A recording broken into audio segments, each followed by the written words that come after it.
Hello guys, this is smartphone Huawei Nova Y70, version 4GB RAM and 128GB internal memory.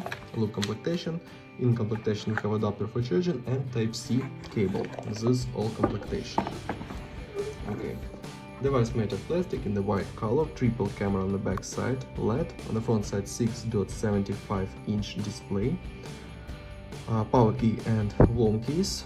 On this side, slot for 2 nano SIM card or 1 nano SIM card and micro SD card for memory. Downside Type-C port, speaker, microphone and headphones jack. We have 10 Android and UMI 11.0. Okay. Open test Geekbench 5. Geekbench 5 CPU we have high silicon Kirin 710, this octa-core processor 4+4 cores, GPU Mali G51.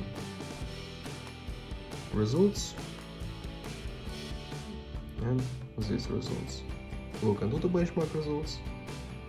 5 touches, 7 touches, 10 touches, okay, 10 touches support display.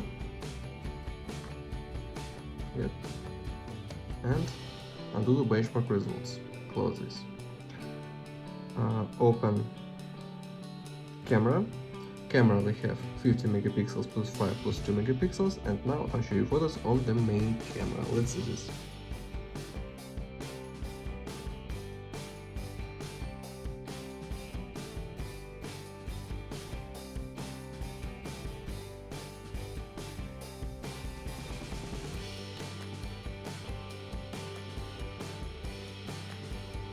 That's all. Thanks for watching this video. Bye bye.